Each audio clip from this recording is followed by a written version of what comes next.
রাতের আকাশটা আগুনে জ্বলা নক্ষত্রের অরণ্য। মাউন্টেন গ্লাস হাউসের পাহাড়ের চূড়া থেকে নিচে তাকালে শুধুই অন্ধকার, আর সাগরের তরঙ্গের একটানা গর্জন শোনা যায়।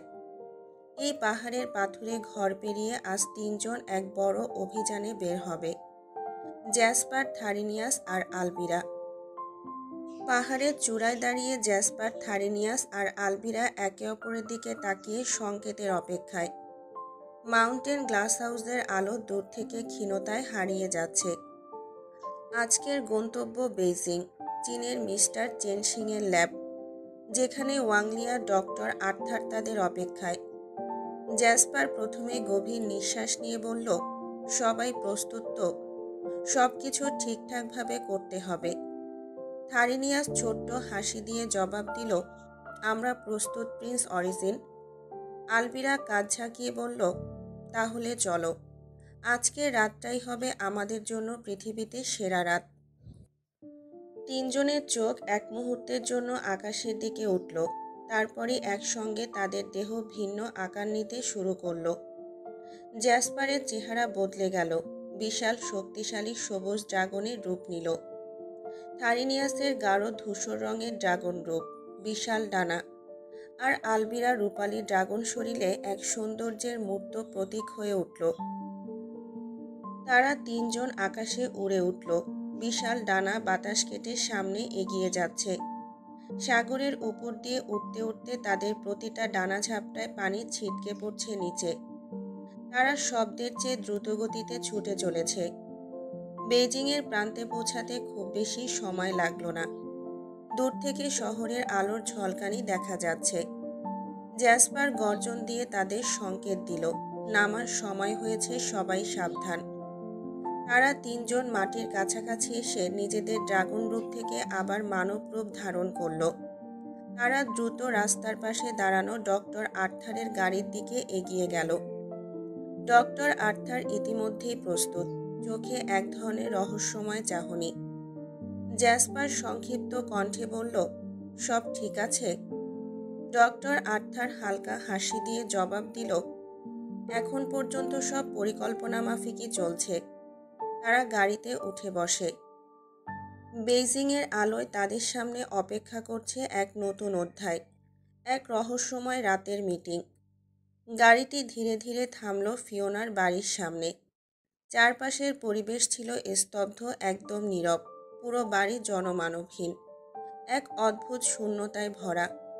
বাড়িটির সামনের বাগান, যা একসময় প্রাণচাঞ্চল্যে ভরা ছিল, আজ মৃতপ্রায় মনে হচ্ছে। জ্যাসপার, থারিনিয়াস আর আলবিরা একে একে গাড়ি থেকে নেমে এলো। ডক্টর আর্থার তাদের পিছু নিলেন। সামনের গেটে কয়েকজন সশস্ত্র গার্ড আধুনিক যন্ত্রের সাহায্যে তাদের স্ক্যান করল। প্রতিটা যন্ত্রের ঝিকমিক আলো তাদের গতিবিধি গভীরভাবে পর্যবেক্ষণ করল। কেউ কোনো আপত্তি তুলল না। জ্যাসপারের চোখ দ্রুত চারপাশ পর্যালোচনা করছিল। সে ফিসফিস করে বলল, সব কিছু ঠিকঠাক মনে হচ্ছে, তবে ভেতরে কি অপেক্ষা করছে সেটা জানা নেই। ডক্টর আর্থার মৃদু মাথা ঝাঁকালেন, তার মুখে এক চিলতে চাপা উদ্বেগ। এখানে যা চলছে তা কল্পনার বাইরে। তারা গার্ডদের অনুমতি নিয়ে বাগান পেরিয়ে বাড়ির পেছনের দিকে এগিয়ে গেল। ডক্টর আর্থার একটা ছোট প্যানেলের দিকে এগিয়ে গেলেন। সেখানে একটা ছোট পাসকোড ইনপুট করার পরপরই দরজাটা গম্ভীর এক শব্দে খুলে গেল। দরজার ওপাশে ছিল একটা সংকীর্ণ সিঁড়ি, যা গভীরভাবে নিচের দিকে নেমে গেছে। সিঁড়ির প্রতিটা ধাপে তাদের পায়ের আওয়াজ প্রতিধ্বনিত হচ্ছিল। মনে হচ্ছিল প্রতিটা শব্দ তাদের ধৈর্য পরীক্ষা করছে। নিচে নামতেই তাদের সামনে এক অত্যাধুনিক গবেষণাগার উন্মুক্ত হলো। জ্যাসপার এর আগে যখনই ল্যাবে এসেছিল তখন গবেষণাগার উপরেই ছিল, কিন্তু আজকে সিঁড়ির নিচে এই সিক্রেট গবেষণাগার আজকেই উন্মুক্ত হলো। গ্লাসে ঘেরা কক্ষের ভিতরে আলো ঝলমল করছে। মেঝে থেকে ছাদ পর্যন্ত নানা ধরনের যন্ত্রপাতি সাজানো। সেখানে ওয়াংলি একটা ডেস্কে বসে গভীর মনোযোগে কাজ করছে। তার হাত দ্রুত চলছিল একটা স্ক্রিনে। মনে হলো সময়ের সাথেই প্রতিযোগিতায় নেমেছে। জ্যাসপারের চোখ সজাগ হয়ে উঠল। তার কণ্ঠ গভীর অটল। ওয়াংলি কি পরিকল্পনা করছে সেটা এখনই জানা দরকার। আলবিরা আস্তে করে বলল, কিছু একটা ঠিক নেই। এই নীরবতার আড়ালে কিছু একটা তো পরিকল্পনা হচ্ছে প্রিন্স। ওয়াংলি তাদের উপস্থিতি অনুভব করলেও কোনো প্রতিক্রিয়া দেখালো না। তার প্রতিটা নড়াচড়া ছিল নিখুঁত আর কৌশলগত। মনে হলো তার চারপাশের জগৎ অদৃশ্য। ডক্টর আর্থার আস্তে করে কানে ফিসফিস করে বললেন, সাবধান, কোনো ভুল করা যাবে না। জ্যাসপার এগিয়ে গেল, তার চোখে এক ধরনের শীতল দৃঢ়তা। এই মুহূর্তে ল্যাবের বাতাসে উত্তেজনা আর দ্বন্দ্বের ঝড় বইছে। এই গবেষণাগারে কি চলছে তা আবিষ্কার করাই এখন তাদের একমাত্র লক্ষ্য। ডক্টর আর্থারের সাথেই জ্যাসপারের আগেই সব কিছু পরিকল্পনা করা ছিল। আর্থার তো জ্যাসপারের হিপনোটাইজের শিকার, তাই জ্যাসপারের নির্দেশ অনুযায়ী সে কাজ করবে। ডক্টর আর্থার দরজার পাশে দাঁড়িয়ে গভীর গলায় বললেন, মিস্টার ওয়াংলি, আমরা এসে গেছি। ওয়াংলি মাথা তুলে তাদের দিকে তাকালেন। তার চোখে এক ধরনের আত্মবিশ্বাস আর ঠান্ডা প্রবলতা। মৃদু হাসি দিয়ে বললেন, ভেতরে আসুন, বসুন সবাই। তারা একে একে বসে পড়ল। চারপাশের পরিবেশ ভারী আর অস্বস্তিকর ছিল। প্রতিটা শব্দ পরিকল্পনা করে উচ্চারিত হচ্ছে। ওয়াংলি নিজেও তাদের সামনে চেয়ারে বসলেন। তিনি একটু সময় নিলেন। তারপর একটা গভীর দৃষ্টিতে জ্যাসপার, আলবিরা আর থারিনিয়াসের দিকে তাকালেন। মৃদু কণ্ঠে বললেন, ওনারা তাহলে আপনার সেই পার্টনার? ডক্টর আর্থার মাথা নেড়ে সম্মতি জানালেন, হ্যাঁ। এরা লিওন গ্রে জ্যাসপারের দিকে তাকিয়ে তারপর থারিনিয়াসের দিকে ইশারা করে বললেন, ড্যানিয়েল ব্ল্যাক আর আলবিরাকে পরিচয় করালো সিরেনা হোয়াইট নামে।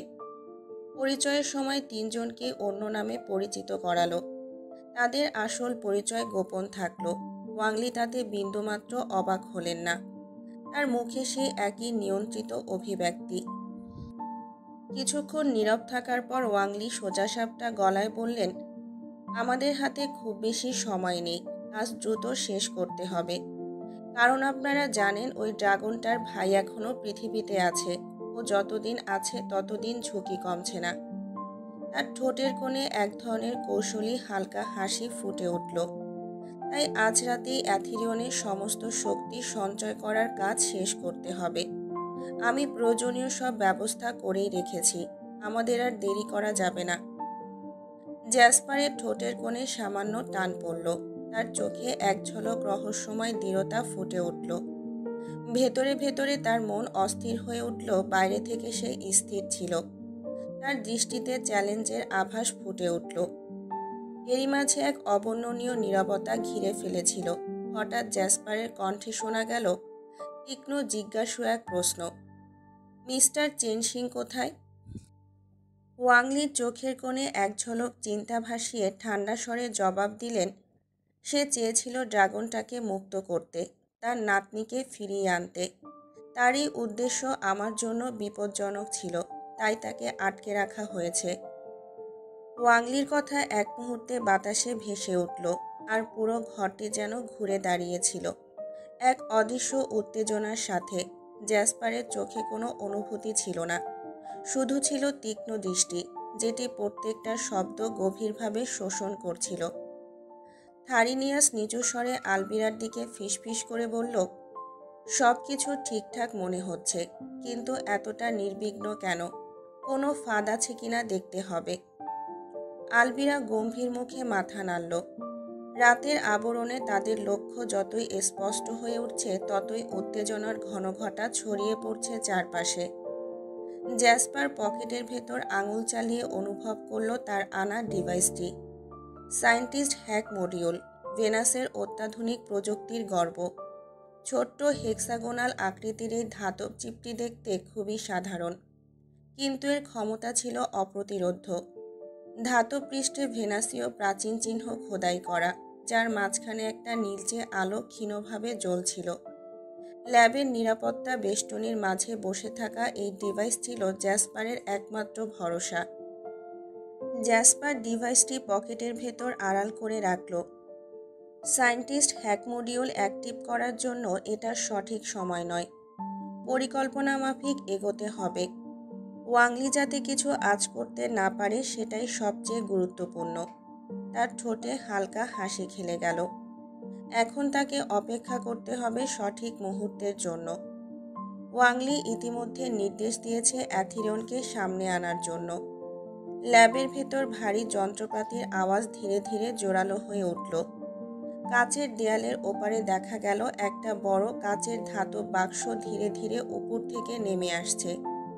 ভেতরে অ্যাথিরিয়নের অর্ধচেতন অবস্থায় শুয়ে থাকা মানবদেহ স্পষ্ট দেখা যাচ্ছে। জ্যাসপারের চোখ অ্যাথিরিয়নের দিকে নিবদ্ধ হলো।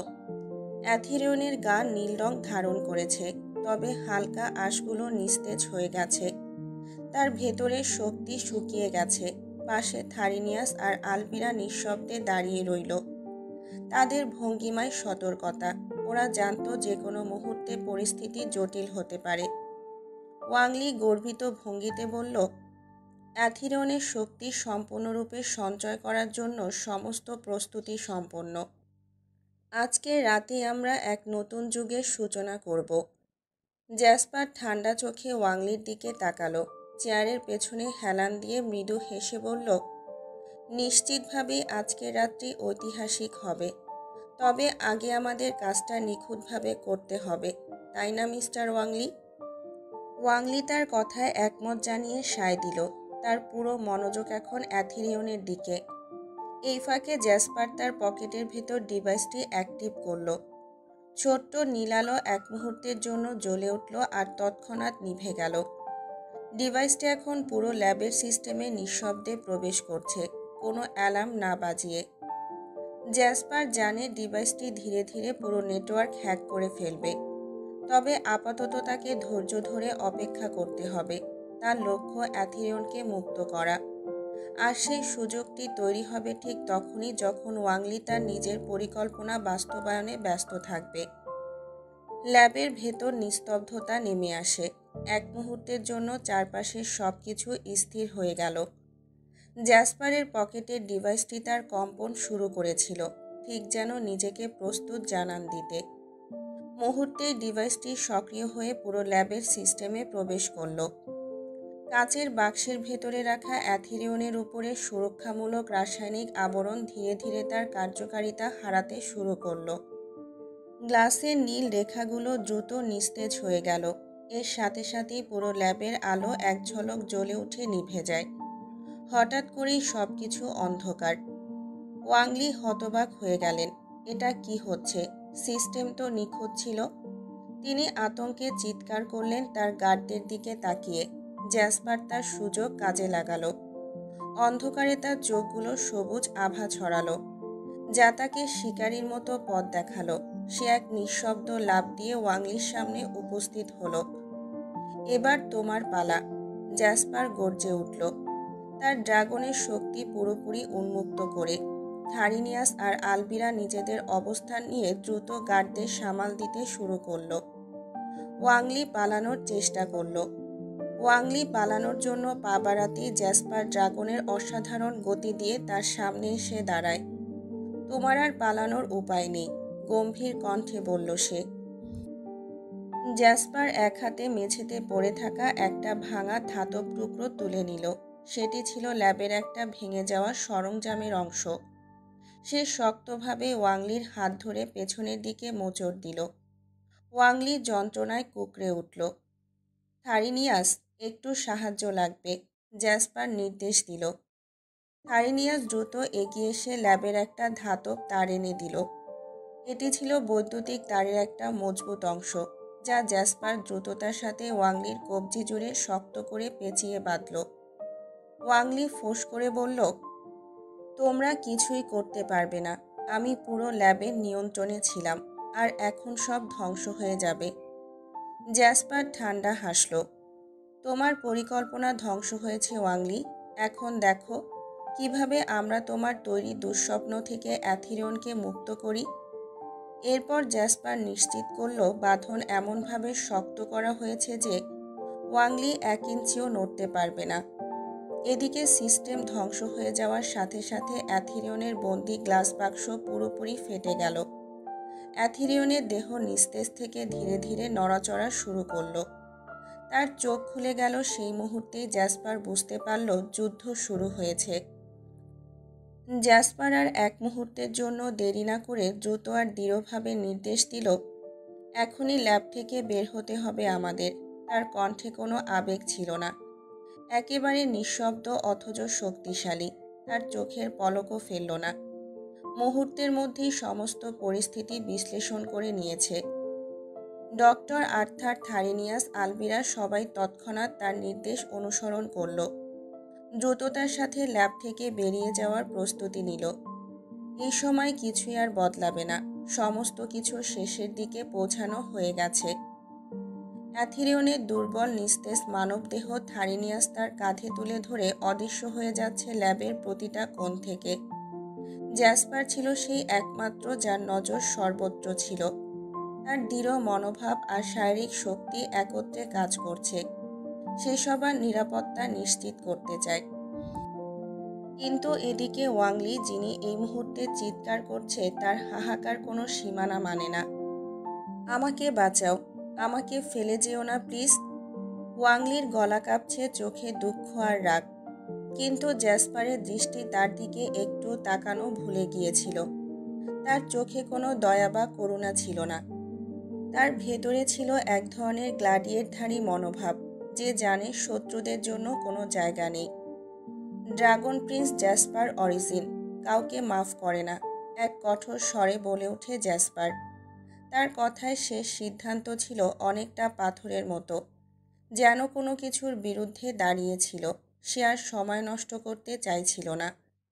দুনিয়ার সব শত্রু আর দুশ্মনকে এক অবিশ্বাস্য দ্রুততায় নির্মূল করতে চেয়েছিল। জ্যাসপার আর তার দল ল্যাবের প্রাচীরের দিকে এগোচ্ছিল।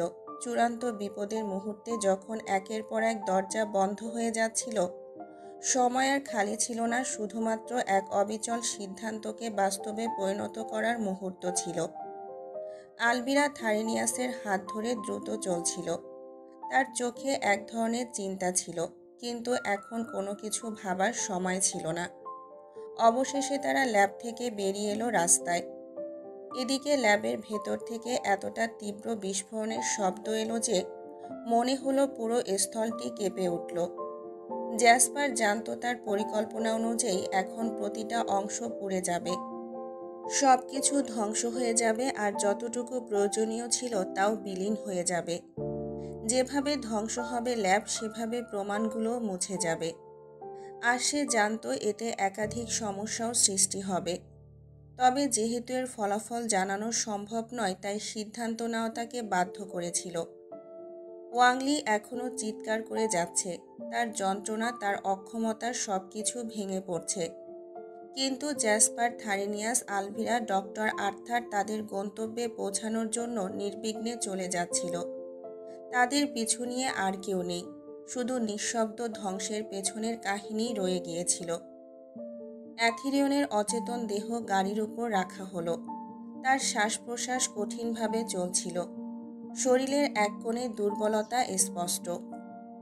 জ্যাসপার, আলভিরা, থারিনিয়াস আর ডক্টর আর্থার সবাই আশেপাশে দাঁড়িয়ে একে অপরকে দেখে দ্রুত পরিস্থিতি বিশ্লেষণ করছিল। ততক্ষণে ল্যাবের ধ্বংসাবশেষে যে ঝুঁকি ছিল তাও স্পষ্ট হয়ে গেছে। ডক্টর আর্থার তার সব চিন্তা একত্রিত করে গুরুতর স্বরে বলল, ওনার যে অবস্থা, ওর শক্তি নিস্তেজ হয়ে গেছে। ওকে রক্ষা করতে হলে ওর ভেতরে ড্রাগন শক্তি স্থাপন করতে হবে। তারা সবাই চুপ কিছুক্ষণ সময় নিল। জ্যাসপারের মনের মধ্যে দ্রুত চিন্তা চলতে থাকে। এই মুহূর্তে যেভাবে সবকিছু বিপর্যস্ত, তেমন পরিস্থিতিতে কিছু করা সম্ভব নয়। ল্যাব, যার ভেতরে থাকা সকল প্রয়োজনীয় উপকরণ পুরোটাই ধ্বংস হয়ে গেছে। যদি কিছু করতে হয় তবে ভেনাসের ল্যাব ছাড়া আর কোথাও উপায় নেই। থারিনিয়াস মাথা ঝাঁকালো, তার মুখে অবিশ্বাসের চিহ্ন। কিন্তু ল্যাব তো আর নেই, আর যেভাবে সবকিছু ছড়িয়ে পড়েছে সেখানে যাওয়াও অসম্ভব। ডক্টর আর্থার তখনই শান্তভাবে বলল, আমি জানি, ওকে আমাদের লন্ডনের ল্যাবে নিয়ে চলো। সেখানে উন্নত প্রযুক্তি রয়েছে, যা অ্যাথিরিয়নের শরীরে ড্রাগন শক্তি পুনঃস্থাপন করতে পারবে। জ্যাসপার অবিলম্বে তার সিদ্ধান্তে পৌঁছালো। তার চোখে তীক্ষ্ণ লক্ষ্য ছিল, তবে মনে কিছুটা দ্বিধা। এটা অনেক সময়ের ব্যাপার। যদি আমরা এখনো রওনা দিই তাও পৌঁছাতে অনেক সময় লেগে যাবে। তখন জ্যাসপার গভীরভাবে চিন্তা করে বলল, আলবিরা থারিনিয়াস, আমাদের হাতে এখন সময় কম। আমাদের এখন ড্রাগন রূপে লন্ডনে যেতে হবে। অবশেষে যখন সময় ছিল একেবারে কাছাকাছি, জ্যাসপার, থারিনিয়াস আর আলবিরা একসঙ্গে ড্রাগন রূপে পরিণত হলো। তাদের শক্তিশালী ড্রাগন দেহগুলো আকাশে বাজ পড়ল। পৃথিবী কাঁপিয়ে উঠল। জ্যাসপার তার বিশাল পিঠে অ্যাথিরিয়নের নিস্তেজ দেহটি নিল, আর থারিনিয়াস তার পিঠে ডক্টর আর্থারকে সতর্কভাবে স্থান দিল। আমাদের দ্রুততার সাথে যেতে হবে, জ্যাসপার বলল। তার তীক্ষ্ণ চোখে অদৃশ্য কোনো সংকেত ছিল। আকাশের বিশালতা তাদের নিচে কেমন অদৃশ্য হয়ে গেল। একে একে তারা খুব সতর্কতার সাথে আকাশে উঠতে শুরু করলো। তাদের ড্রাগন দেহগুলো দ্রুত গতি নিয়ে ছুটে চলল। তাদের গন্তব্য ছিল লন্ডন, আর সময় ছিল একেবারে কম। শেষে দীর্ঘ পথ পেরিয়ে তারা ডক্টর আর্থারের ল্যাবের সামনে পৌঁছালো। আকাশে অসীম গতি, পৃথিবীর সাথে তাদের সংযোগ বিচ্ছিন্ন হয়ে গিয়েছিল। যখন তারা আকাশ থেকে মাটিতে নেমে এলো তখন সবকিছু স্থির হয়ে গেল। জ্যাসপার দ্রুত তার ড্রাগন রূপ থেকে মানব রূপে পরিণত হলো। সঙ্গী সহ তাদের রূপান্তরের মধ্যে এক মুহূর্তের জন্য আকাশে একটা অদ্ভুত নীরবতা বিরাজ করল। একে একে থারিনিয়াস, আলবিরা তাদের ড্রাগন রূপ থেকে মানব রূপে ফিরল। এখানে সবাই নিরাপদ, ডক্টর আর্থার বললেন, তাদের চারপাশে শান্তি ফিরিয়ে এনে। তার চোখে অসীম চিন্তা ছিল, কেননা তারা জানতো এই মুহূর্তের পরেও অনেক কিছু অপেক্ষা করছে। কিন্তু তবুও তারা এখন ল্যাবের সামনে এই আশ্রয়ে পৌঁছাতে পেরেছিল যেখানে তাদের পরবর্তী পদক্ষেপ নির্ভর করবে রক্তের শক্তি ও জ্ঞানকে কাজে লাগানোর উপর। ডক্টর আর্থার সজাগ পদক্ষেপে বিশাল ল্যাবের দিকে এগিয়ে চলল। তার পদধ্বনিতে ল্যাবের নীরবতা ভঙ্গ হলো। একের পর এক স্বয়ংক্রিয় দরজা খুলে যায়, আর তাদের সামনে উন্মুক্ত হলো এক অবিশ্বাস্য প্রযুক্তির জগৎ। আধুনিক যন্ত্রপাতি, উচ্চ ক্ষমতাসম্পন্ন কম্পিউটার আর ন্যানো মেশিনের সারি, সব মিলিয়ে একটা অত্যাধুনিক গবেষণাগার, যেখানে ভবিষ্যতে চিকিৎসা ও শক্তির অগণিত গবেষণা চলমান। অ্যাথিরনের অবস্থা একেবারেই শোচনীয়। তার দেহ ছিল থমকে শক্তি নিঃশেষিত। তার রক্তের স্রোত অশক্ত হয়ে পড়েছে, সমস্ত অঙ্গপ্রত্যঙ্গ ক্ষতিগ্রস্ত। তবে তার মধ্যে কিছু শক্তি এখনও লুকিয়ে ছিল। ডক্টর আর্থার এক মুহূর্তের জন্য পেছনে ফিরে বললেন, অ্যাথিরিয়নকে যদি বাঁচাতে হয় তবে কোনো এক শক্তিশালী ড্রাগনের শক্তি তার মধ্যে প্রবাহিত করতে হবে। এটাই একমাত্র উপায়। জ্যাসপার তার অন্ধকার চোখে গভীর চিন্তায় মগ্ন হলো। অ্যাথিরিয়নের জন্য একমাত্র উপায় তার দেহে একটি শক্তিশালী ড্রাগনের শক্তির স্থানান্তর। তবে সেই শক্তি কোথা থেকে আসবে? তার মাথায় একটা দ্রুত চিন্তা আসলো। সে একাধিকবার চেষ্টা করেছে, কিন্তু তা কোনোভাবেই সহজভাবে সম্ভব নয়। ডক্টর আর্থারের চোখে এক ঝলক আশার আলো দেখা দিল। আমার ল্যাবের উন্নত প্রযুক্তি দিয়ে এটা করা সম্ভব, কিন্তু এটা শুধুমাত্র সঠিক সময় ও শক্তি উপাদানের মাধ্যমেই সম্ভব। জ্যাসপার কোনোমতে দাঁড়িয়ে তার শরীরের মধ্য থেকে শক্তির তরঙ্গ অনুভব করতে শুরু করলো।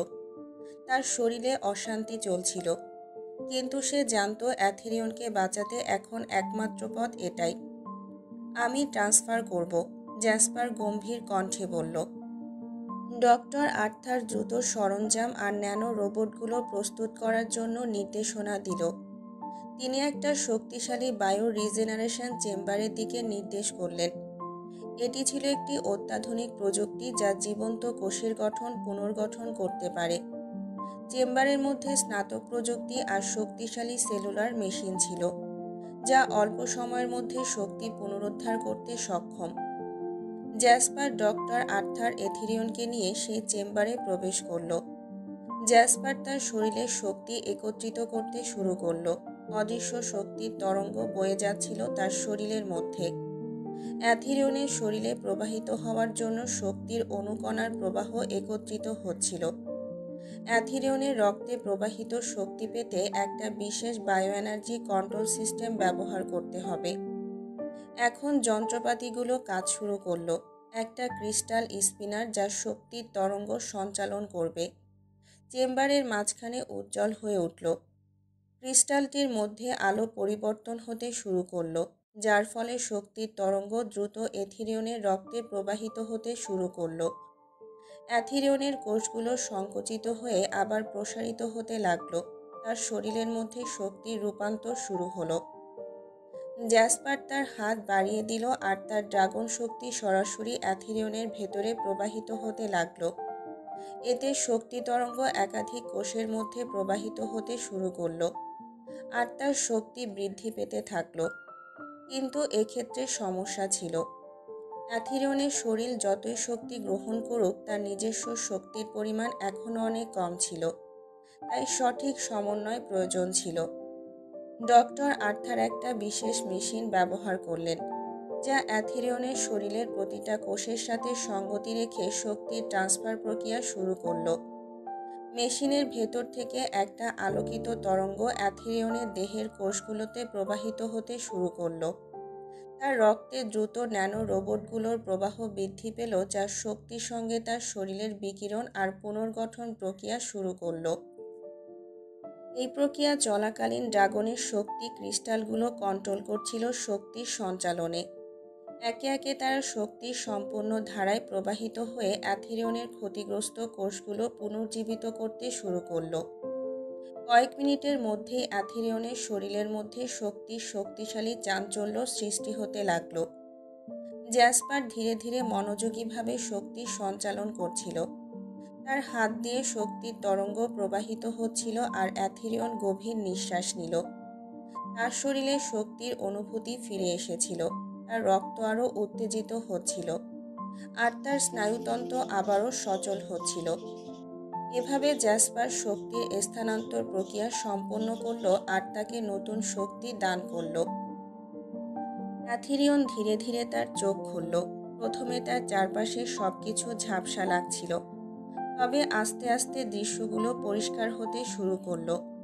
তার শরীরে শক্তি ফিরে আসছিল, কিন্তু একেবারে প্রাকৃতিকভাবে নয়, একটি অন্য শক্তির ধারায়। সে অনুভব করলো কিছু একটা পরিবর্তন হয়েছে, কিন্তু তার শরীরে এখনও অস্থিরতা বিদ্যমান। ডক্টর আর্থার, যিনি অ্যাথিরিয়নের দিকে নিবদ্ধ ছিলেন, স্নিগ্ধ কণ্ঠে বললেন, তুমি এখন ভালো আছো, কিন্তু তোমার শরীর এখনও একেবারে সুস্থ হয়নি। তোমাকে আরও কিছুদিন ড্রাগন রূপে ফিরে যেতে বিরত থাকতে হবে, অন্যথায় তোমার শক্তি আবার নিঃশেষ হয়ে যেতে পারে। অ্যাথিরিয়ন মাথা নাড়ল। সে বুঝতে পারছিল যদিও তার শক্তি ফিরে এসেছে, তবুও পুরোপুরি সুস্থ হতে আরও সময় লাগবে। তার শরীরের প্রতিটা কোষে নতুন শক্তি প্রবাহিত হচ্ছিল, কিন্তু তা স্থায়ী করতে তাকে কিছু সময় দিতে হবে।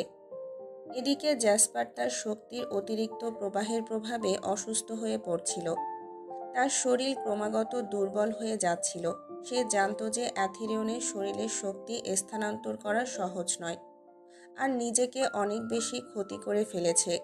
তার গা হালকা ছিল, তবে মাথায় অদ্ভুত ঝাপসা অনুভূতি হচ্ছিল। চারপাশটা ঘুরে ঘুরে চলে যাচ্ছিল। শরীরে প্রচণ্ড তাপ অনুভব হচ্ছিল। তার নিজের শক্তি নিজেকেই ধ্বংস করে ফেলছে। এটা ঠিক নয়, জ্যাসপার নিজেকে বলতে লাগলো। আমি ঠিক আছি, কিন্তু সে শব্দে শেষ করতে পারল না। তার শরীরের প্রতিটা অঙ্গ একে একে কাজ করা বন্ধ করে দিচ্ছে। জ্যাসপার ল্যাব থেকে সিঁড়ি বেয়ে ল্যাবের ছাদে চলে গেল। সেখানে হালকা বাতাস তাকে স্বস্তি দিতে চাইছিল। ছাদে দাঁড়িয়ে সে আকাশের দিকে তাকালো। পৃথিবী আর আকাশ এক মুহূর্তে এক হয়ে গিয়েছিল, আর জ্যাসপার বুঝতে পারছিল তার শরীরের মধ্যে দুর্বলতা তাকে বড্ড বেশি জর্জরিত করছে।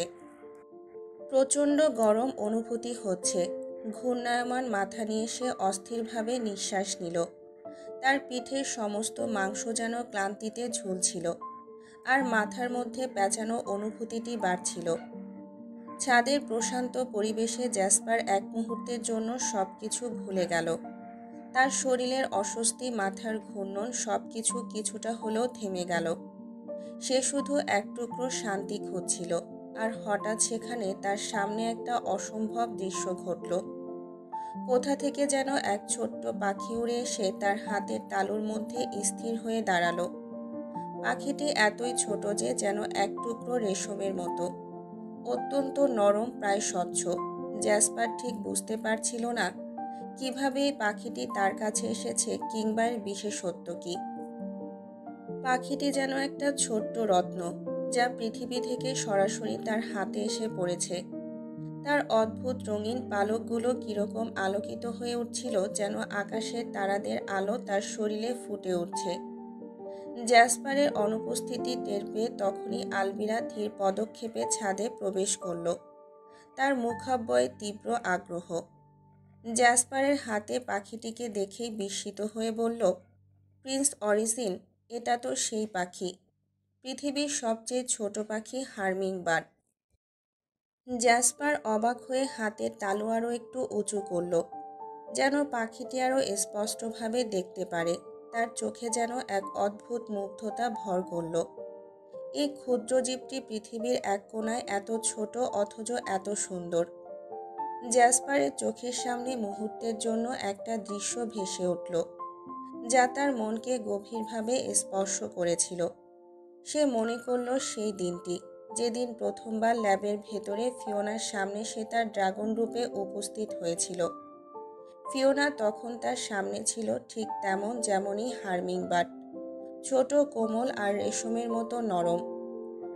ফিওনা তখন তার কাছে ঠিক যেন এই ছোট পাখির মতোই মনে হয়েছিল, কোমল, মিষ্টি আর এতটাই ছোট যে তাকে হাতের তালুতে ধরে রাখাও সম্ভব মনে হয়েছিল। তবে সেদিন তার ভেতর রাগের আগুন জ্বলছিল। সে ফিওনাকে কেবল প্রতিশোধের মাধ্যম হিসেবেই দেখছিল, একটা পাখি যা সহজেই বন্দি করা যায়। কিন্তু আজ এই মুহূর্তে জ্যাসপারের মনে হলো সেই পাখির জায়গায় এখন যেন ফিওনাই রয়েছে তার হাতের তালুর ভেতর। এই মেয়ে কেমন করে এত গভীরভাবে তার মন আর ইন্দ্রিয়কে আন্দোলিত করে ফেলল? জ্যাসপার নিঃশব্দে চোখ দুটি বন্ধ করল। অন্তরালের গভীরে তার স্মৃতির ভেতরে ভেসে উঠল একটা কাল্পনিক মুহূর্তের চিত্র। ড্রাগন রূপে নিজের বিরাট শক্তিশালী অব্যয়, আর তার সামনে দাঁড়িয়ে থাকা ছোট্ট নাজুক ফিওনা, সেই মেয়েটি যার উপস্থিতি তাকে প্রথমবারের মতো নিজের শক্তির ভার অনুভব করিয়েছিল। তার মন যেন এই স্মৃতির গভীরে হারিয়ে গেল। কিভাবে ফিওনা তার দিকে তাকিয়েছিল, ভয়ে নয় বরং এমন এক জেদ আর কোমলতায় মেশানো দৃষ্টিতে, যা ড্রাগনের তীব্র দহনেও অনড় থাকতে পারে। জ্যাসপারের বুকের ভেতর হঠাৎ একটা ভারী অনুভূতি জন্মালো। সেই মেয়েটি, তার হার্মিংবার্ড, যার কোমলতা তার রক্তে প্রবাহিত আগ্রাসী ঝড়কে শান্ত করেছিল। নিজের গভীর মনোভাব আর আকাঙ্ক্ষার জালে আটকে গিয়ে সে নিঃশব্দে ফিসফিস করল, আমার হার্মিংবার্ড। তার কণ্ঠে এমন এক আকুতি মিশে গেল, যেন এই কথাগুলো বলতে গিয়ে সে নিজেকেও ধরে রাখতে পারছে না। এই মেয়ে যে তার রাগের আগুনে পুড়ে যাওয়া একান্ত শীতল ছায়া, তাকে এত গভীরভাবে কিভাবে নিজের অন্তরে স্থান দিয়েছে। তার মুখের কোণে একটা ক্ষীণ হাসি ফুটল, একটা কষ্টের হাসি। ফিওনা তার শক্তির বিপরীত মেরু, তার অদম্য হৃদয়ের প্রথম পরাজয়। আলবিরা হতবম্ব হয়ে জ্যাসপারের দিকে তাকিয়ে রইল, তার চোখে অবিশ্বাস স্পষ্ট। যেখানে জ্যাসপারের দুর্বল হয়ে পড়া উচিত, সেখানে সে একটা ছোট্ট পাখিকে দেখে এতটা খুশি হচ্ছে আর অদ্ভুতভাবে বিড়বিড় করছে। প্রিন্স, আলবিরা শেষ পর্যন্ত বলল, আপনার তো মনে হয় শরীর খারাপ লাগছে, আমাদের এখন রওনা হওয়া উচিত। জ্যাসপার ধীর লয়ে পাখিটার দিকে চোখ রেখে বলল, হ্যাঁ আলবিরা, ঠিক বলেছ, তুমি যাও, আমি আসছি। আলবিরা এক মুহূর্ত চুপ করে দাঁড়িয়ে রইল, তারপর মাথা নাড়ল, তারপর ধীরে ধীরে ছাদ থেকে নেমে গেল। জ্যাসপার নরমভাবে পাখিটাকে উড়িয়ে দিল, যেন আকাশে তাকে তার স্বাধীনতা উপহার দিচ্ছে। একটা মৃদু হাসি ফুটে উঠল তার মুখে। দুর্বলতায় ভারী হয়ে থাকা শরীর সত্ত্বেও সে আরেকবার আকাশের দিকে তাকালো, যেন সেখানে কিছু খুঁজছে। তারপর নিজেও ধীরে ধীরে ছাদ থেকে নেমে গেল। অ্যাথেরিয়ন অবশেষে প্রায় পুরোপুরি সুস্থ হয়ে উঠেছে। সে এখন দাঁড়িয়ে আছে, তার ধূসর আকাশী চোখ জোড়ায় এখনো ক্লান্তির মৃদু ছাপ। আলবিরার থারিনিয়াস ওর দিকে এগিয়ে এলো, যেন অনেক দিনের এক অনিশ্চয়তার পর তাদের প্রিয় বন্ধুকে ফিরে পেয়েছে। থারিনিয়াস ওকে শক্ত করে জড়িয়ে ধরল, আর আলবিরা তার পিঠে এক বন্ধুত্বপূর্ণ চাপড় দিয়ে বলল, অবশেষে তোকে ফিরে পেলাম অ্যাথেরিয়ন। ভেনাসে ওদের মধ্যে যে বন্ধুত্বের সম্পর্ক ছিল সেটি এই মুহূর্তে আরও গভীরভাবে প্রকাশ পেল। অ্যাথেরিয়নের কালো চুলে ছড়িয়ে থাকা হালকা আকাশী লেয়ারগুলো অদ্ভুতভাবে আলো ছড়াচ্ছিল, যেন ওর ভেতরে জমে থাকা জীবনী শক্তির নতুন প্রকাশ। তার বাদামি ঠোঁটজোড়া নিঃশব্দে এক ক্লান্ত কিন্তু তৃপ্তিমাখা হাসি ফুটিয়ে তুলল। এই দৃশ্যটি যেন তাদের জন্য এক নীরব প্রতিজ্ঞার মতো যে যাই হোক না কেন তারা একে অপরের পাশে থাকবে, জীবনের সমস্ত সংকটের মুখোমুখি। জ্যাসপার ল্যাবে পা রাখতেই তার চোখে আনন্দের ঝিলিক খেলে গেল। সামনে অ্যাথেরিয়ন দাঁড়িয়ে আছে, অনেকটা সুস্থ। অ্যাথেরিয়ন জ্যাসপারকে দেখে মুগ্ধ কণ্ঠে বলল, জ্যাসু ভাইয়া, আর পরম আবেগে ছুটে গিয়ে তাকে জড়িয়ে ধরল। জ্যাসপার আলগোছে পিঠে হাত রেখে শান্ত গলায় জিজ্ঞেস করল, তুই ঠিক আছিস এখন? অ্যাথেরিয়নের আকাশী চোখে এক চিলতে হাসি ফুটল। হ্যাঁ ভাইয়া, আমি এখন পুরোপুরি ঠিক আছি। কিন্তু তুমি আমাকে বাঁচাতে নিজের শক্তি দিয়ে দিলে। তুমি তো দুর্বল হয়ে পড়েছ। জ্যাসপার ঠোঁটে এক মৃদু হাসি এনে বলল, তোর ভাই কি তার ভাইকে মরতে দেবে? তুই ঠিক আছিস সেটাই তো আমার সবচেয়ে বড় তৃপ্তি। ড্রাকোনিস তোকে এভাবে সুস্থ দেখে কতটা খুশি হবে ভাবতে পারছিস? আলবিরার কণ্ঠ শোনা গেল পেছন থেকে। হ্যাঁ প্রিন্স, কিন্তু আমাদের এখন এখান থেকে রওনা দেওয়া উচিত। জ্যাসপার একটু গম্ভীর হয়ে মাথা নেড়ে বলল, ঠিক বলেছ। জ্যাসপার ডক্টর আর্থারের দিকে তাকিয়ে হাত বাড়িয়ে দিল হ্যান্ডশেক করার জন্য। বিনয়ের সঙ্গে বলল, আপনাকে ধন্যবাদ ডক্টর আর্থার। আপনার সাহায্য ছাড়া আমার ভাইকে উদ্ধারের মিশন সফল করা অসম্ভব হতো। যদিও ডক্টর আর্থার জ্যাসপারের হিপনোটাইজের প্রভাবের অধীনে ছিল, তবুও জ্যাসপার তার প্রতি কৃতজ্ঞতা প্রকাশ করতে ভুল করল না। আলবিরার অ্যাথেরিয়ন নীরবে পাশে দাঁড়িয়েছিল, যেন মুহূর্তটির গুরুত্ব অনুভব করছিল। কোনো জবাব না দিয়ে ডক্টর আর্থার স্থির দৃষ্টিতে তাকিয়ে রইলেন, যেন তার কৃতকর্মের স্মৃতি আর কোনো অনুভূতিকে ছাপিয়ে গেছে। জ্যাসপার একবার চোখ বুলিয়ে আশেপাশের প্রযুক্তি সজ্জিত ল্যাবের দিকে তাকালো, যেন তার প্রতিটা কোণা মনে রাখার চেষ্টা করছে। এরপর সবাই একসঙ্গে ল্যাব ছেড়ে বেরিয়ে পড়ল, যেন এক নতুন অধ্যায়ের দিকে অগ্রসর হচ্ছে। রাস্তায় সবাই ধীরে ধীরে হাঁটছিল। তাদের লক্ষ্য ছিল যত দ্রুত সম্ভব এখান থেকে দূরে সরে যাওয়া। অ্যাথেরিয়ন ছাড়া বাকিরা ড্রাগন রূপে ফিরে যাওয়ার প্রস্তুতি নিচ্ছিল। আলবিরা থারিনিয়াস একে একে বিশাল ড্রাগনে পরিণত হলো। তাদের ডানার ছায়া পথের উপর পড়তে শুরু করলো। কিন্তু ঠিক তখনই জ্যাসপার ড্রাগন রূপ ধারণ করার জন্য প্রস্তুত হচ্ছিল, আর হঠাৎ করে সে জ্ঞান হারিয়ে মাটিতে লুটিয়ে পড়ল। থারিনিয়াস আর আলবিরার সঙ্গে সঙ্গে মানব রূপে ফিরে এলো। অ্যাথেরিয়ন দ্রুত দৌড়ে এসে জ্যাসপারকে ধরে রাখল, তার মুখে দুশ্চিন্তার ছাপ স্পষ্ট। জ্যাসু ভাইয়া, ওঠো, তুমি তুমি কি শুনতে পাচ্ছ? অ্যাথেরিয়নের গলায় ভয় ফুটে উঠল, কিন্তু কোনো সাড়া পাওয়া গেল না। আলবিরা নিচু হয়ে জ্যাসপারের পালস পরীক্ষা করে বলল, প্রিন্সের অবস্থা ভালো মনে হচ্ছে না। আমরা এখানে আর দেরি করতে পারি না। থারিনিয়াস দৃঢ় গলায় বলল, আমি প্রিন্সকে নিয়ে যাই। অ্যাথেরিয়ন, তুমি আলবিরার পিঠে ওঠো। আমাদের এখনই উড়ে যেতে হবে। অ্যাথেরিয়ন আর আলবিরা একসঙ্গে জ্যাসপারকে ধরে টেনে তুলল। তার নিথর শরীর ভারী হলেও তারা কোনোভাবেই তাকে মাটিতে পড়ে থাকতে দিতে রাজি নয়। ক্লান্ত হাত দুটো তুলে সাবধানে থারিনিয়াসের গলায় জড়িয়ে দিল অ্যাথেরিয়ন। থারিনিয়াস ধীরে ধীরে ড্রাগন রূপ ধারণ করল। বিশাল ডানা ছড়িয়ে সে শক্ত পায়ে দাঁড়ালো। জ্যাসপার তার পিঠে নিস্তেজভাবে পড়ে রইল। যেন একমাত্র থারিনিয়াসের শক্ত ডানা তাকে ভরসা দিচ্ছে। আলবিরা দ্রুত নিজেও ড্রাগন রূপ নিল। তার রূপালী রঙের ডানা ঝলমল করে উঠল। অ্যাথিরিয়ন তার পিঠে উঠে শক্ত করে আঁকড়ে ধরল যেন কোনোভাবেই পড়ে না যায়। চলো, থারিনিয়াস গভীর গলায় বলল। আকাশে একসঙ্গে ডানা মেলে তারা উড়ে উঠল। বাতাসে তাদের ডানার ভারী ঝাপটানি সমুদ্রের তীর পর্যন্ত পৌঁছালো। বিশাল নীল সমুদ্রের উপর দিয়ে তারা ছুটে চলল যেন সময় তাদের পেছন পেছন ধাওয়া করছে। আলবিরার চোখে চিন্তার ছাপ, অ্যাথিরিয়নের মুখে দৃঢ় সংকল্প। আর থারিনিয়াস, সে জ্যাসপারকে তার পিঠে আগলে রেখেছে, যেন নিজের জীবনের থেকেও মূল্যবান কিছু বহন করছে। আলবিরার থারিনিয়াস ধপাস করে পাহাড়ের মাটিতে পড়ার পরই তারা তৎপর হয়ে উঠল।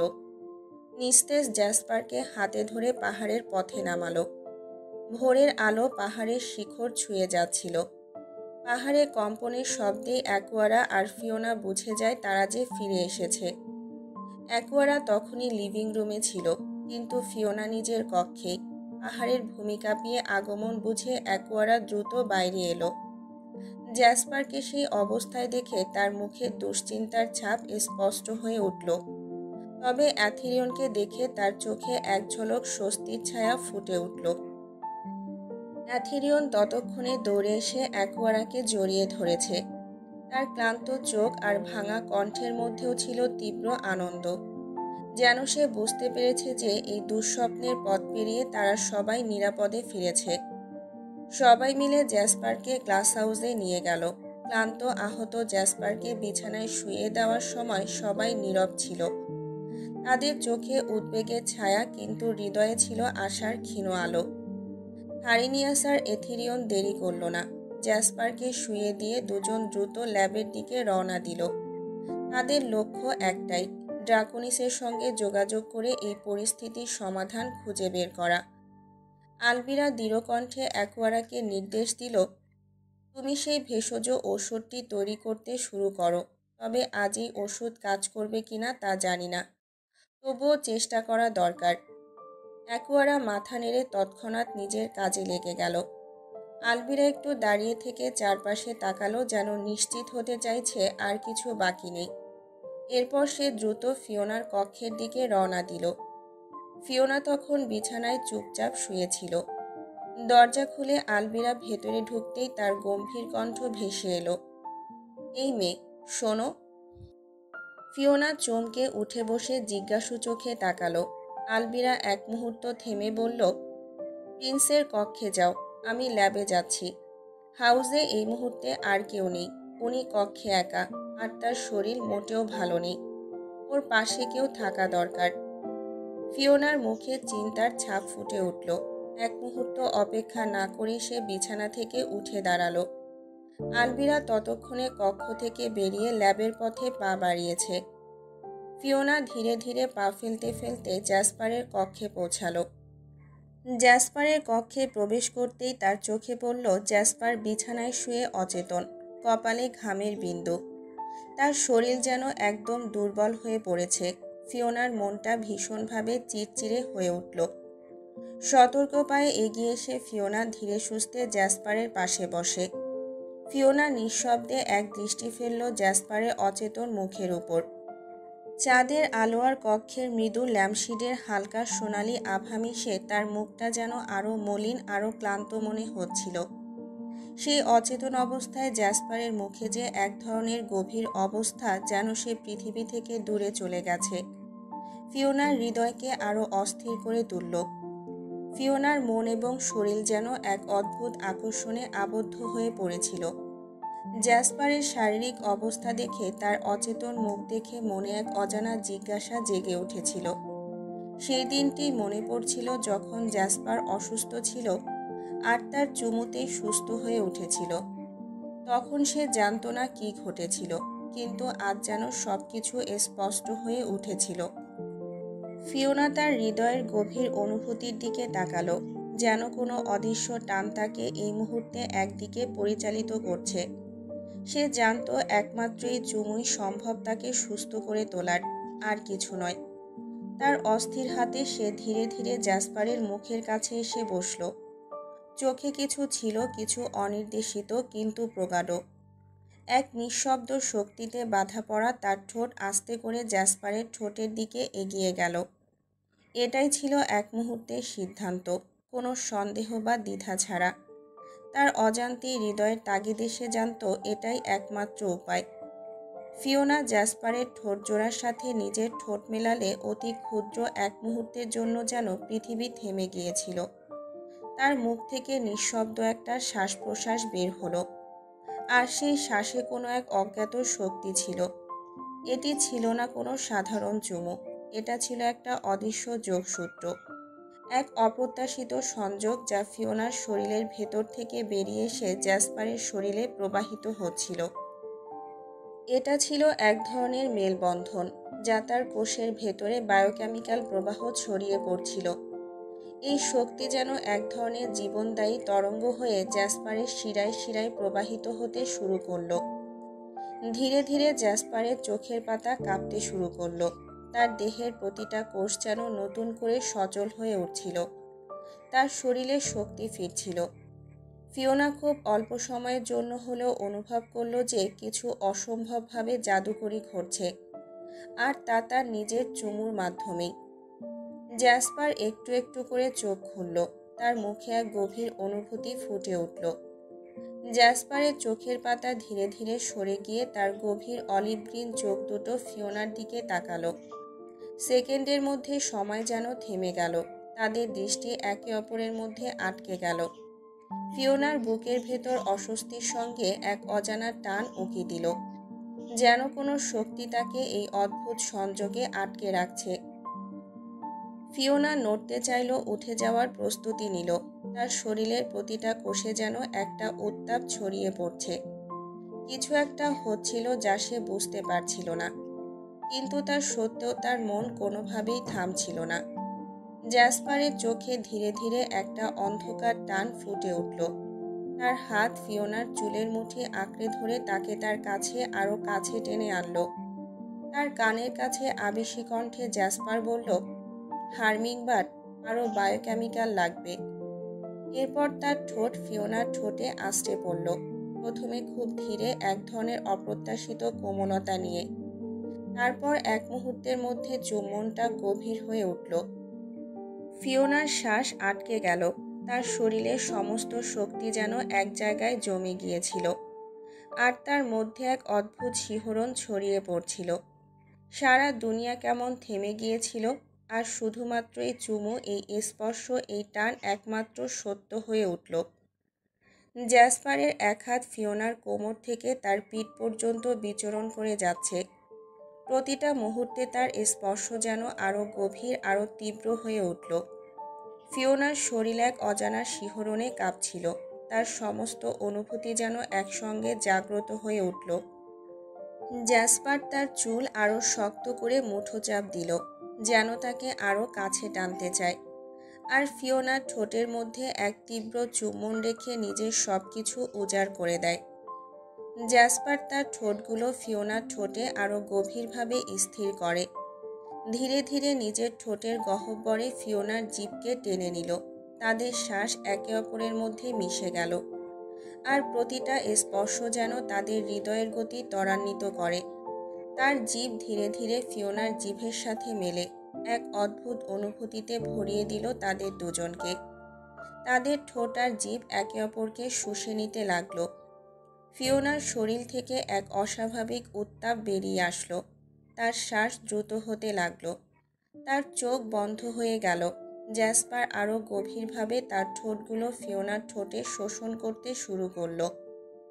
জ্যাসপারের তীব্র আবেগ যেন আর নিয়ন্ত্রণে ছিল না। আকর্ষণ ও আবেগের এক গভীর ঢেউয়ে ভেসে গিয়ে জোরে কামড়ে ধরল ফিওনার নিচের ঠোঁট। ব্যথায় ফিওনার শ্বাস ভারী হয়ে উঠল। ফিওনার ঠোঁটের উপর তার স্পর্শ যেন আগুনের মতো। প্রতিটা কামড়ে এক নতুন উত্তাপ ছড়াচ্ছিল। জ্যাসপার যে কখনো এতটা উন্মুক্ত হয়নি, আজ যেন ফিওনার প্রতি এক অবিরাম আকর্ষণে আটকে গেছে। অ্যাকোয়ারা ধীরে ধীরে করিডোর দিয়ে হেঁটে জ্যাসপারের কক্ষের সামনে আসলো। দরজাটা স্লাইডিং হয়ে খুলে যেতেই ভেতরের দৃশ্য দেখে অ্যাকোয়ারার চোখ মুহূর্তেই বিস্ময়ে বড় হয়ে গেল। তার দৃষ্টিতে স্পষ্ট ফুটে উঠল জ্যাসপার আর ফিওনার এই গভীর মুহূর্ত, যা তার জন্য কল্পনাতীত ছিল। সে কিছুক্ষণ স্তব্ধ হয়ে দাঁড়িয়ে রইল। মনে হচ্ছিল যেন তার চারপাশের পৃথিবী থেমে গেছে। তবে নিজের চেতনা ফিরে পেতে বেশি সময় লাগেনি। অ্যাকোয়ারা জানে যদি এই দৃশ্য কেউ দেখে ফেলে, বিশেষত আলবিরা, তবে তা ফিওনার জন্য বিপজ্জনক হতে পারে। তার মন ছটফট করতে লাগলো, কিন্তু কি করবে তা বুঝে উঠতে পারছিল না। কক্ষে প্রবেশ করার সাহস তার হলো না। এই দৃশ্যের মাঝে নিজের উপস্থিতি প্রকাশ করলে হয়তো পরিস্থিতি আরও খারাপ হতে পারে। অ্যাকোয়ারা ধীরে ধীরে দরজার পাশে ঠায় দাঁড়িয়ে রইল, যেন পাহারায় নিযুক্ত এক নিঃশব্দ প্রহরী।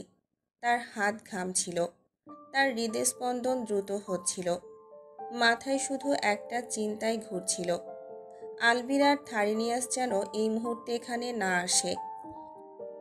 ফিওনার মনে ঝড় বইছিল। জ্যাসপারের আচরণে যে উন্মাদনা, তা যেন আগুনের মতো ছড়িয়ে পড়ছিল তাদের মধ্যে।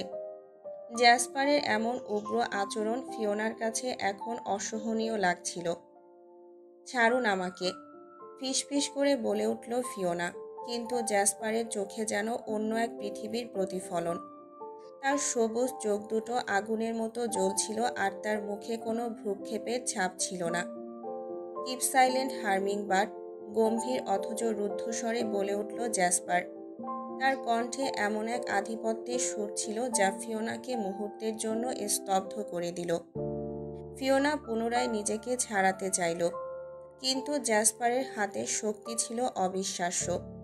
সে তার হাত দুটি শক্ত করে বিছানায় চেপে ধরেছিল, যেন ফিওনার সমস্ত প্রতিরোধ তার কাছে তুচ্ছ। ফিওনার হৃদয় দ্রুত ছুটছিল। তার ভেতরের ভয়, রাগ আর এক অদ্ভুত আকর্ষণের মিশ্রণ তৈরি হচ্ছিল। তুমি যা ভাবছো আমি তা করতে যাচ্ছি না, জ্যাসপার চাপা কণ্ঠে বলে উঠল। কিন্তু আমার ভেতর এমন কিছু চলছে যা আমি নিয়ন্ত্রণ করতে পারছি না। ফিওনা বিভ্রান্ত আর আতঙ্কিত। জ্যাসপারের আচরণ যেন মুহূর্তেই বদলে গিয়েছে। এক উদ্ভ্রান্ত উন্মাদনার স্রোত যেন তাকে গ্রাস করেছে। সে ফিওনার গলায় গভীরভাবে চুম্বন করছিল। তার উষ্ণ নিঃশ্বাস ফিওনার ত্বকে শিহরণ জাগাচ্ছিল। সেই শিহরণে যেমন আকর্ষণ ছিল, তেমনই ছিল ভয়। ফিওনার ঠোঁট জোড়ার পরে এবার তার গলার নরম ত্বকে জ্যাসপারের ঠোঁটের স্পর্শ আরও গভীর হয়ে উঠল। ফিওনার ফ্রকের প্রান্ত হাঁটু পর্যন্ত নেমেছিল, যা জ্যাসপারের আকাঙ্ক্ষাকে আরও বেপরোয়া করে তুলল। এক হাতে ফিওনার দুই হাত শক্ত করে বিছানায় চেপে ধরে রেখেছিল, আরেক হাত ধীরে ধীরে ফিওনার পায়ের থাইয়ের দিকে নিয়ে গেল, যেখানে তার স্পর্শ ফিওনার শরীরে উত্তেজনার তরঙ্গ সৃষ্টি করল। তার আঙুলগুলো আলতো করে সেখানে আঁচড় কাটতে লাগলো, যেন এক অদ্ভুত অনুভূতিতে ফিওনার শরীর দুলে উঠল। সেই হাতের সঞ্চারণ ছিল কোমল, তবে ক্রমেই তা বদলে গেল অন্যরকম স্পর্শে। তার ধারালো নখ থাইয়ের উপর দিয়ে বয়ে গেল। ফিওনা নিজেকে ছাড়ানোর জন্য ছটফট করছিল, কিন্তু জ্যাসপারের উন্মুক্ত শক্তির কাছে তা যেন বৃথা। ফিওনার শ্বাস ক্রমেই দ্রুত হয়ে উঠছিল, তার প্রতিটা স্নায়ু যেন জ্বলন্ত আগুনে মোড়ানো। জ্যাসপার তার দিকে ঝুঁকে এসে ধীরে ধীরে ফিওনার জামার হাতাটি কাঁধ থেকে নামিয়ে দিল। ফিওনার বুকের কিছু অংশ উন্মুক্ত হয়ে পড়ল, যা চাঁদের আলোয় হালকা ঝলমল করে উঠল। ফিওনার সারা শরীরে শিহরণ জাগল, তবে তার মন স্নায়ুতে ভর করেছিল এক গভীর অস্বস্তি। জ্যাসপার তার গলায় ঠোঁটের স্পর্শ রেখে লেহন করতে শুরু করল। তার উষ্ণ স্পর্শ ফিওনার শরীরকে শিথিল করে দিল, তার ভেতরের দ্বন্দ্ব তাকে অস্থির করে তুলছিল। ফিওনার আঙুলগুলো চাদরের কিনারা খামচে ধরল, যেন তার চারপাশেরই অস্থিরতাকে দমন করার জন্য শেষ আশ্রয় খুঁজছিল। জ্যাসপার আরও এগিয়ে এলো, তার ঠোঁটের গভীর চুম্বন ফিওনার বুকের উন্মুক্ত জায়গায় অনুভূত হলো। সেই মুহূর্তেই ফিওনা বুঝতে পারল তার শ্বাস প্রশ্বাসে এক ভিন্ন রকম অস্থিরতা এসে ভর করেছে। জ্যাসপার তার পিঠের ফ্রকে ভেদ করে কাপড় সরিয়ে পিঠে হাত ঢুকিয়ে দিল। তার হাতের উষ্ণ স্পর্শে যেন ফিওনার সমস্ত শরীর ভেঙে পড়ছিল। কিন্তু মনের ভেতর এক অদ্ভুত শক্তি তার সঙ্গে লড়াই চালিয়ে যাচ্ছিল। ফিওনার চোখে জল জমতে শুরু করলো। তার ভেতরের সমস্ত অনুভূতি যেন জট পাকিয়ে যাচ্ছে। প্রতিরোধের চেষ্টা, অসহায়তা আর সেই রহস্যময় আকর্ষণের তীব্রতা যা তাকে থমকে দিয়েছে। জ্যাসপার ধীরে ধীরে নিজের শার্টের বোতাম খুলতে লাগলো। তার চোখে যেন আগুনের মতো একটা কামুক দৃষ্টি ঝলসে উঠল। তার তীক্ষ্ণ দৃষ্টি ফিওনার মুখ থেকে ধীরে ধীরে তার উন্মুক্ত গলার দিকে নামতে লাগলো, যেন প্রতিটা মুহূর্তে তাকে আরও গভীরভাবে গ্রাস করার ইঙ্গিত দিচ্ছে। ফিওনা ভয়ে এবং দ্বিধায় কুঁকড়ে গেল। সে যেন জানে সামনে কি আসতে চলেছে, কিন্তু তার মস্তিষ্ক আর শরীর তাকে একযোগে প্রতিহত করতে পারছে না। জ্যাসপার পুরোপুরি শার্ট খুলে ফেলে যখন তাকে সরাসরি দেখল, তার চেহারায় এক অসীম আত্মবিশ্বাসের ছাপ ফুটে উঠল। ফিওনার গলা শুকিয়ে আসছে। জ্যাসপার তার দীর্ঘ মসৃণ আঙুল ফিওনার কপালে আলতোভাবে রাখল। সে আঙুল ধীরে ধীরে নেমে এলো তার নাকের উপর, ফিওনার ত্বকের প্রতিটা কাঁপনকে যেন নিজের দখলে নিয়ে। তারপর তার আঙুল থামল ফিওনার নরম ঠোঁটের কিনারায়। এক মুহূর্তের জন্য তার দৃষ্টি ফিওনার চোখে আটকে রইল, যেন সে তার ভাবনার গভীরতম কোণ পর্যন্ত দেখতে চাইছে। তারপর কোনো তাড়াহুড়ো ছাড়াই তার আঙুলটি ঠোঁটের উপর স্লাইড করতে শুরু করলো, যেন প্রতিটা স্পর্শে ফিওনার অচেনা অনুভূতিগুলোকে আরও জাগিয়ে তুলছে। জ্যাসপারের শরীরের প্রতিটা কোষ যেন আগুনে জ্বলে উঠছে। দীর্ঘ 28 বছর ধরে তার শরীরে আটকে থাকা সমস্ত আবেগ, কামনা আর আকাঙ্ক্ষা আজ যেন বাঁধ ভেঙে বেরিয়ে আসছে। তার হৃদস্পন্দন দ্রুত হয়ে উঠেছে, আর প্রতিটা শ্বাস যেন তার উত্তেজনার মাত্রা বাড়িয়ে তুলছে। টেস্টোস্টেরন হরমোনের প্রভাবে তার রক্ত যেন আরও উত্তপ্ত হয়ে উঠেছে। তার চোখে এক প্রচণ্ড কামনার ঝলক ফুটে উঠেছে, যা নিয়ন্ত্রণহীন হয়ে তাকে ফিওনার দিকে টানছে। জ্যাসপার বুঝতে পারছে না এই অনুভূতি তার জন্য নতুন, এক অভিজ্ঞতা যা এতদিন তার জন্য নিষিদ্ধ ছিল। ফিওনার উপস্থিতি, তার কোমলতা, তার নীরব প্রতিরোধ সবকিছুই যেন জ্যাসপারের ভেতরে জমে থাকা সমস্ত ইচ্ছার বিস্ফোরণ ঘটাচ্ছে। দীর্ঘকাল ধরে জমে থাকা সেই শারীরিক তৃষ্ণা আজ মুক্তি চাইছে, আর তার সমস্ত মনোসংযোগ যেন এখন শুধুই ফিওনার দিকে। গ্লাস হাউসের বাইরে আলবিরা, থারিনিয়াস আর অ্যাথিরিয়নের কণ্ঠস্বর শোনা যাচ্ছিল। তাদের তীব্র তর্কের সুর আর অ্যাকুয়ারার চাপা কণ্ঠ ফিওনার কানে পৌঁছায়। প্রিন্স সুস্থ হয়ে গেছে, আর এই মুহূর্তে তার কক্ষে কাউকে প্রবেশ করতে নিষেধ করেছেন, অ্যাকুয়ারা জোরে জোরে বলল। ফিওনা আতঙ্কে জ্যাসপারকে ঝাঁকাতে শুরু করলো। কাপা গলায় বলল, ওরা চলে এসেছে, ছাড়ুন আমাকে। জ্যাসপারের চোখে হঠাৎ বোধোদয় হলো। তার মনে হলো যেন এক গভীর ঘুম থেকে জেগে উঠেছে। জ্যাসপার নিজের অবস্থার উপলব্ধি হতেই সে দ্রুত ফিওনার উপর থেকে সরে যায়। ফিওনা বিছানা থেকে নেমে একপাশে সরে দাঁড়ায়। জ্যাসপার তাড়াহুড়ো করে নিজের শার্টটা গায়ে জড়ায়। তার মনের ভেতর এক অস্বস্তির ঢেউ উঠতে থাকে। এক মুহূর্ত আগে সে কি করতে যাচ্ছিল সেটা মনে করেই তার চোখে অপরাধবোধের ছাপ ফুটে ওঠে। ফিওনা নিজের এলোমেলো চুল ঠিক করতে করতে জামার ভাঁজগুলো টেনে সোজা করে। তার হৃৎপিণ্ড দ্রুত বেজে চলেছে। সে বুঝতে পারছে এই মুহূর্তটা কতটা অস্বাভাবিক আর বিপজ্জনক ছিল।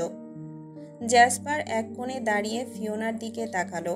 তার ভেতরে তীব্র অপরাধবোধ মিশে গেল, সেই আগ্রাসী কামনার স্মৃতির সঙ্গে। আই অ্যাম সরি, সে নিচু গলায় ফিসফিস করে বলল। তার কণ্ঠে লজ্জা আর নিজের প্রতি রাগের মিশ্রণ ছিল। ফিওনা কিছু না বলে নিজের জায়গায় স্থির দাঁড়িয়ে রইল। দুজনের মধ্যাকার নীরবতা গ্লাস হাউসের নিস্তব্ধতাকে আরও ভারী করে তুলল। অ্যাকুয়ারার কথায় থারিনিয়াস, আলবিরা আর অ্যাথিরিয়ন লিভিং রুমে চলে গিয়েছিল। সব কিছু যেন স্তব্ধ হয়ে গেছে। ফিওনা বুঝতে পারল সবাই চলে গেছে। দ্রুত পা বাড়িয়ে সে জ্যাসপারের কক্ষ থেকে বের হয়ে গেল। করিডোরে প্রবেশ করার সময় চোখে পড়ল অ্যাকুয়ারাকে। তাদের এক মুহূর্তের চুপচাপ সাক্ষাৎ যেন সমস্ত পৃথিবী থেমে গিয়েছিল। অ্যাকুয়ারার দৃষ্টি ফিওনার শরীরের ক্ষতগুলোতে আটকে গেল। ঠোঁট, গলা, বুকে ক্ষতচিহ্নের গভীরতা স্পষ্ট হয়ে উঠল।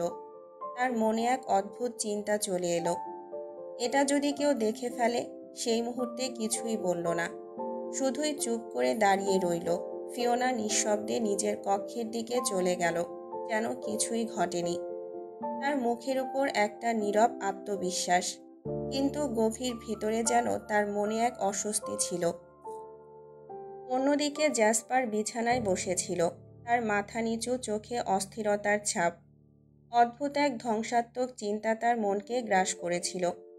ফিওনার দিকে তাকিয়ে সে জানত তার ভেতরে যে ভালোবাসা উতলে উঠছে তা একদম অপরিচিত, অজানা, কিন্তু একই সাথে সে জানত ফিওনা জানে না তারই অনুভূতির কথা।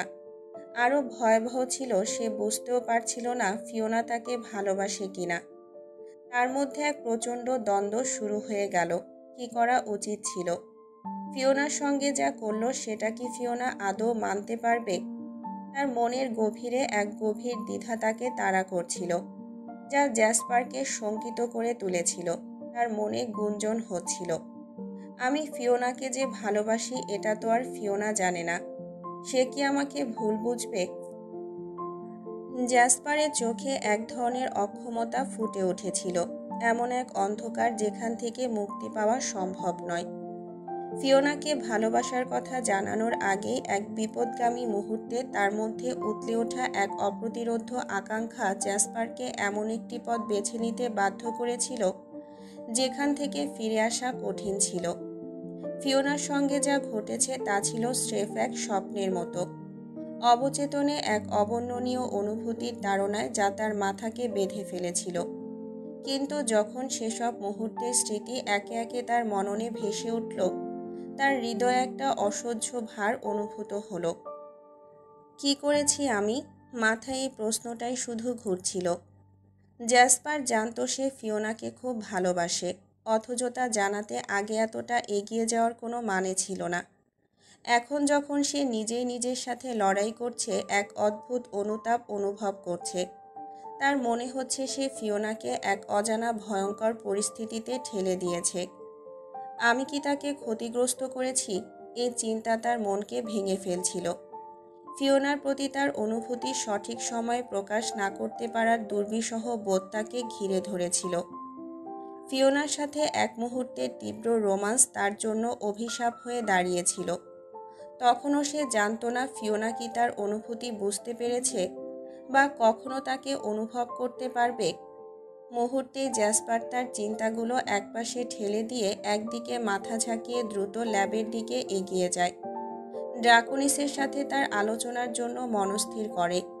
বুকে অদ্ভুত চাপ অনুভব করলেও তার কাজে মনোযোগ দিতে হবে।